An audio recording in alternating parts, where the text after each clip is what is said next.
LeBron, on a game like that, when you've really battled to create leads, end of regulation, end of the first OT, how do you kind of keep it together mentally as the legs inevitably are getting heavier, into that double OT?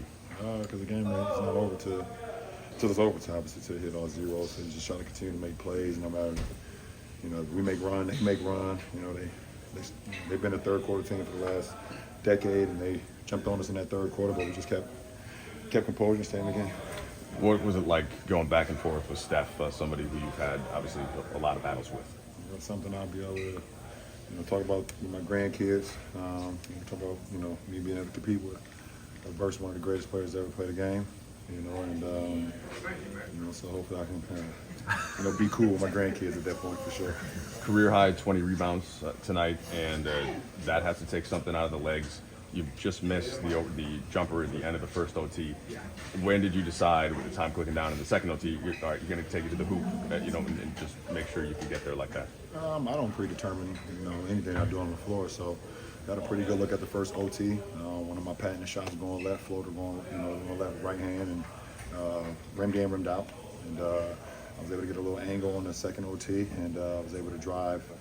Take a UO step kind of back to the right hand. I was able to get a call on Draymond and start to make free throws.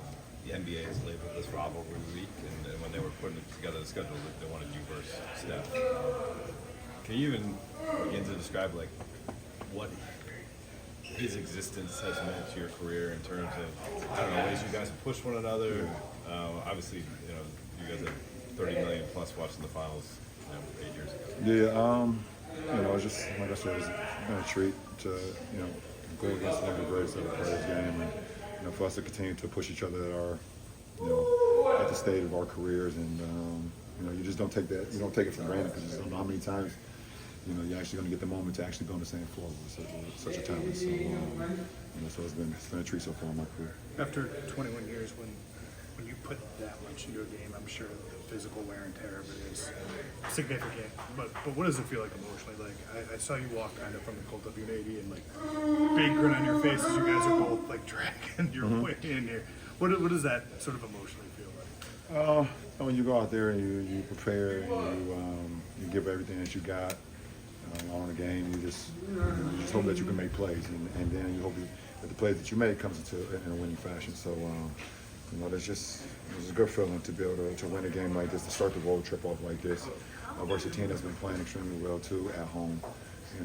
But they had a good win the other night versus Sacramento, so we know they was going to try to ride that wave, and we had a couple good wins as well as of late. So it's two teams just trying to get back to winning ways. So it's a good win for us. What did you see out of the group with Vando at the three and kind of closing with that unit? Obviously, the starting lineup from last season. Haven't played much up until this point, but played a majority of that fourth quarter, both overtimes. Well, we just have chemistry, and we have a lot of minutes logged together. So we know what we want to do. It's a team that was in the West Conference Finals last year and made some plays in the second round, things of that nature. So myself, AR, Vando, D'Lo, and AD, we know where everybody is at. We work well together. Steve Kerr was asked about kind of you and Steph, and to try and summarize what he said. You came into the league with this certain level of physicality and talent, and honed your craft over the years with a ton of skill work. He said Steph came in kind of with the skill and then really worked on his body. Just to wonder what you thought of that contrast, and of course it's not that simple. I mean, it's just in order to be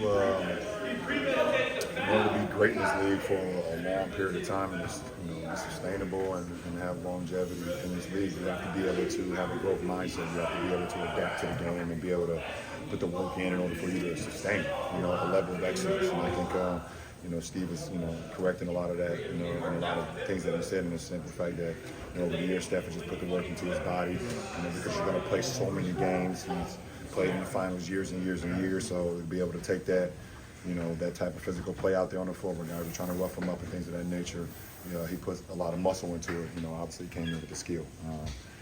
For me, it's just always just about, I understand that my body is my temple in order for me to be able to be great, and I've always wanted to be one of the greatest ever play this game, and the only way to do that is you be available to your team and be available for yourself. So, just working on my game and putting in the work and being able to trust it on the floor. Last two. Yeah. Appreciate All it. right, thank you.